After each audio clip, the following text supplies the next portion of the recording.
Hello traders, let's start part 2 of volatility. पिछले video में हमने वॉलेटिलिटी की बात की, चलिए उसी को कंटिन्यू करते हैं। पार्ट 1 में हमने देखा वॉलेटिलिटी क्या है, वॉलेटिलिटी क्यों बढ़ती या घटती है, वॉलेटिलिटी के टाइप्स, वॉलेटिलिटी को हैंडल कैसे करें और इंडिया विक्स का ब्रीफ इंट्रोडक्शन। आज के वीडियो में हम स्पेसिफिक कैलकुलेशंस की बात करेंगे।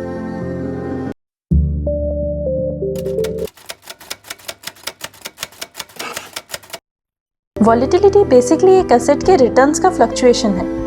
आज के वीडियो में हम सब कुछ गोल्ड कमोडिटी के एग्जाम्पल से समझेंगे।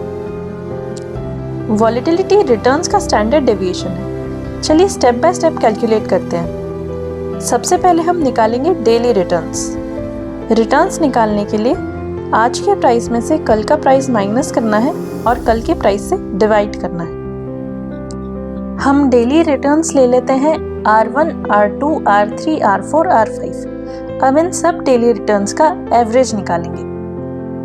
अब हर रिटर्न का और एवरेज का डिफरेंस लेके स्क्वायर कर लेंगे।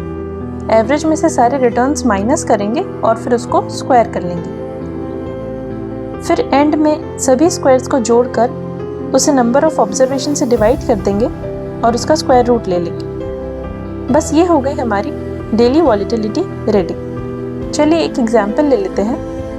हाइपोथेटिकली अगर हम मान लें कि गोल्ड के पास्ट 5 डेज का रिटर्न है 0.5%, -0.3%, 1%, 0.2%, -0.4%, तो हमारा एवरेज हो जाता है 0.2%।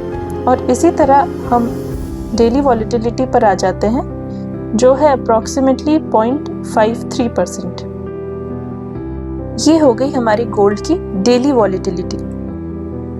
मार्केट में मोस्टली हम एनुअल वॉलेटिलिटी यूज करते हैं, जिसके लिए हम डेली वॉलेटिलिटी को 255 के रूट से मल्टीप्लाई करते हैं। अब ये 255 क्या है? ये 255 है आपके ट्रेडिंग डेज। मतलब 365 डेज में से जब आप ट्रेडिंग हॉलीडेज माइनस कर देते हैं तो आपके पास आते हैं ट्रेडिंग डेज।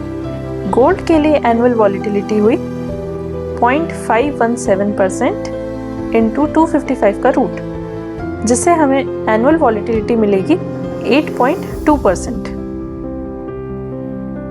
अब समझते हैं कि बीटा क्या है। बीटा बताता है कि एसेट मार्केट के कंपैरिजन में कितना मूव कर रहा है। बीटा कैलकुलेट करेंगे एसेट और मार्केट का कोवेरिएंस लेकर और उसको मार्केट वेरिएंस से डिवाइड करके। अगर बीटा 1 आता है तो एसेट मार्केट के साथ मूव कर रहा है। अगर 1 से कम आता है तो एसेट मार्केट से कम वॉलेटाइल है। अगर 1 से ज़्यादा आता है तो एसेट मार्केट से ज़्यादा वॉलेटाइल है।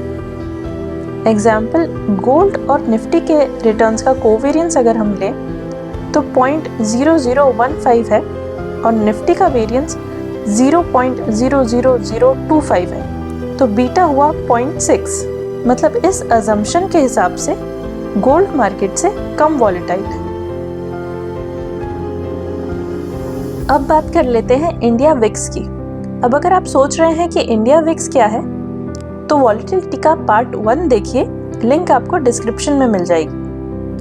अब अगर विक्स 12 से कम है तो मार्केट बहुत शांत है। 12 से 16 के बीच है, मतलब नॉर्मल ट्रेडिंग जोन है। यहाँ रिस्क और रिवॉर्ड बैलेंस्ड है। अगर 16 से 20 के बीच है तो रिस्क बढ़ रही है और अब आपको ध्यान से डिसीजंस लेने की ज़रूरत है। 20 से ज़्यादा होते ही पैनिक मोड ऑन हो जाता है और अब मार्केट किसी भी साइड शार्प मूव्स ले सकता है। चलिए एक क्विक रिकैप कर लेते हैं। वॉलेटिलिटी बताता है मूवमेंट की रेंज, बीटा बताता है एसेट की वॉलेटिलिटी मार्केट के कंपैरिजन में, और इंडिया विक्स बताता है कि मार्केट में फियर का लेवल क्या है। आज की वीडियो के लिए इतना ही। अगर वीडियो आपको पसंद आई तो लाइक करिए, कमेंट करिए गोल्ड की करंट वॉलेटिलिटी मार्केट के कंपैरिजन में, शेयर करिए इस वीडियो को और चैनल को सब्सक्राइब कर लीजिए। आगे हम और भी टॉपिक्स को सिंपल बनाएंगे। अब हम मिलेंगे नेक्स्ट वीडियो में, तब तक के लिए happy learning with golden bird trading.